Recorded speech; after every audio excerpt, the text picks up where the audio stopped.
The information presented is for informational purposes only. The opinions expressed are not necessarily the opinions of any Daikin company. This information should not be confused for accounting, legal, medical, or other professional advice. Please seek advice from a qualified professional for any specific questions.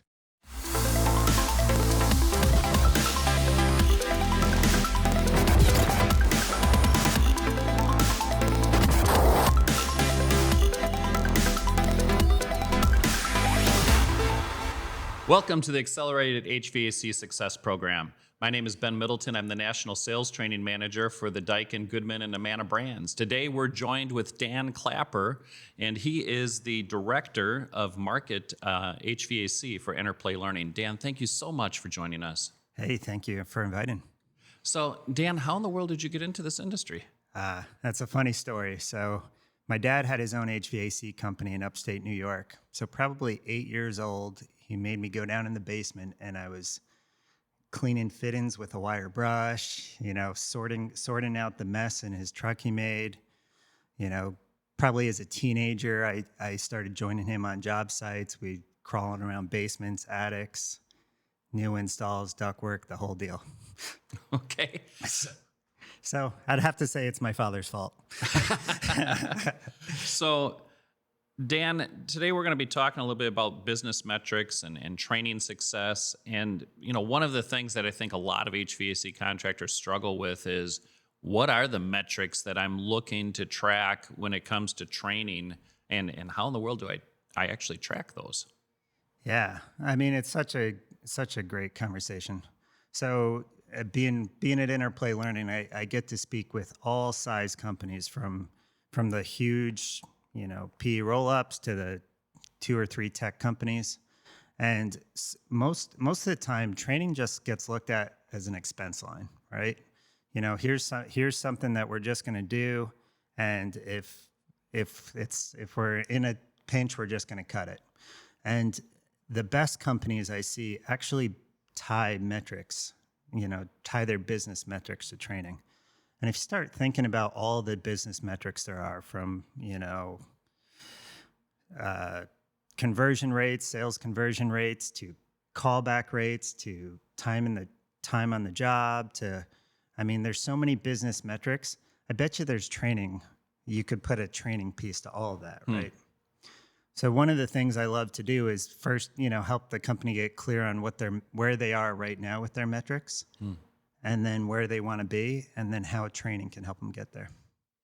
Yeah, one of the things we've talked to a lot of contractors about, it's not that you have that massive improvement, but if you could just improve everything by, the power of one, you all of a sudden have this exponential growth within the organization. To your point, if I could just improve my closing percentage by closing one more job a week, if I could just increase my dollar average by just a little bit, if I could reduce my callback ratio by just this much, if I could increase my efficiency, my production capacity by just this little bit, all of those things add up to a big return on the bottom line as you start to look at those things. Yeah, and that's, again, a lot of times training gets up to the financial person, and you have to have that story to get funding for your training, right? Mm-hmm. And what we've found with the best companies that have the best training culture, they keep adding more and more to that training budget because it's almost unlimited return. The ROI is bigger than the cost of the training. Absolutely.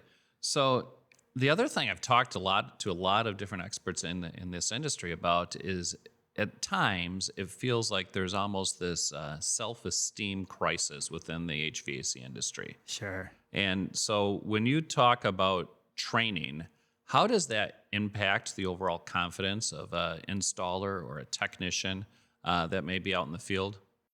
Yeah. So one of the things, what is the way most people have learned in our industry? Even with my own father, I would go with him to the job site. He would be doing some sort of task, maybe using a multimeter or something. And I kept asking him why or how and why or how. And he would start getting annoyed, right? So a lot of times these technicians, they actually don't know the why or the how, because they were taught on the job, maybe by someone that wasn't a true learning and development professional. So what we've seen is if there's ways for people to train, and even at Interplay we use on-demand training, where people can train on topics that they're not going to come out and tell you they don't know, but they can start building their confidence. They'll take training 9, 10 o'clock at night just to start getting ahead. So the next day they go out to that job site, they're more confident in front of the customer. And I get that and I understand. So we talked about the importance of training, but then there's this other aspect, right? There's this aspect of the eye roll when the owner says, okay, we've got a training class coming up and I need you guys to go and participate. And oh no, it's another training class. I'm not interested. It's another task that we have to do. Or, even with a lot of the on-demand training that is available out there, whether it be video or it be simulation-based or, other platforms that people can log into, it almost becomes this, this drudgery that people have where they're saying, another class that I got to go do. I got to check another box that I've got there. So how do you take skill assessments and make it so that people actually are excited about training versus, having training as another task that I need to get done? Such a great question. So first of all, through I was a regional sales manager for Daikin for a while and some other manufacturers, and we would go around and we would do these classes, and there would be someone who's brand new to the field, and maybe if I'm talking VRV, like the content's way over their head. Or sometimes the content is too easy for some people too, right? So, and then you think about the HR courses that we all have to take, the safety courses and different things. Like training gets a bad rep when it's mandated. Mm-hmm. So the philosophy that I love is more of an assessment to where the training actually matches where they are in their career and where their skill sets are at. So there's different ways to do it. We have some online assessments in Interplay Learning. I also like people to do self-assessments. Some of the best contractors actually take the time to go talk to each individual tech. Like, hey, what would you like to learn? Not like you said, where we go out there and just say, this is the class that the distributor's holding this week. This is what you have to go to. Mm-hmm. Like, what would you like to learn? And then build out like a individualized training program for them. Almost like putting together a career path where it's saying, hey, here's what are your goals and aspirations? Where do you want to be? And then saying, okay, let's put a roadmap together so we can figure out how to get exactly to where you want to go. I also think about training. You talked about some of those required trainings that for OSHA or for whatever reason that we're doing them. That is. But there's another thing that's given training a bad rap over the years too, and you get a lot of sales calls that are disguised as a training class, right? It's so true. Yeah. And I think technicians, for the most part, are tired of having somebody come out and say, hey, we're going to do this great training class, and it ends up being a features and benefits class and why you should sell my product. It's so true. And so, you talk a lot about, and this has been a hot topic in our industry for years, about how training can really help with the recruitment and the retention of employees. So how do you see training being a tool or a resource to really help with that recruitment and retention? Sure. So let's talk recruitment first, right? So, I mean, if you haven't noticed, there's a skill shortage, right? A lot of people are retiring. My father just retired January 1st. A lot of the baby boomers and people that have been in the industry forever are retiring. And there's just not enough people coming in through the trade schools. So one of the things to really help with recruitment is to start having the culture where you hire people just with a good attitude and you train them up on their skill.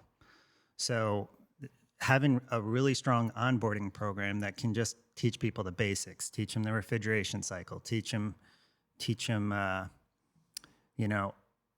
how to perform seasonal maintenance, and try to get them profitable within the first 3 to 6 months.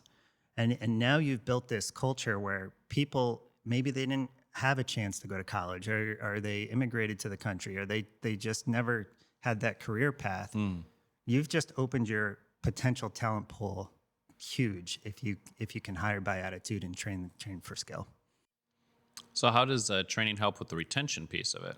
Sure. So what's interesting is, most of the smaller HVAC companies, they have like two titles, like a HVAC service tech, HVAC install tech, right? So some of the larger companies, they've learned to do tech level 1, tech level 2, tech level 3. And each of those have different roles and responsibilities. And it actually creates some career pathing. So through training, you can actually tell that new tech, like, look, we can get you from a tech 1 to a tech 2 to a tech 3, but you have to go through this training path and then prove your skills in the field. But now you have a way. And it's not just jumping jobs to be an HVAC tech at a bunch of different companies. I actually feel like I can grow within the company. Training, we talked about all the reasons why training is important, but there's never a good time to do training, right?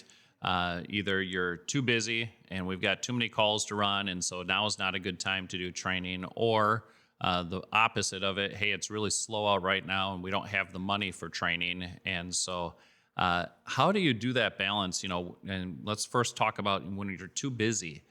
What do you do in order to make sure that you're continually training and you're making it a habit? It's something that people do every single month. Yeah, so I'm really passionate about this topic too, right? So when contractors are so busy, what happens? That's actually when they make the most mistakes, right? I'm trying to get through this. I have 4 calls today. I'm going to start cutting corners. Maybe I'm starting to lose my best practices. So in my mind, when you're busy is actually one of the best times to train. Now, do I want you to do a whole 8-hour class in the middle of the summer? It's not going to happen. I get it.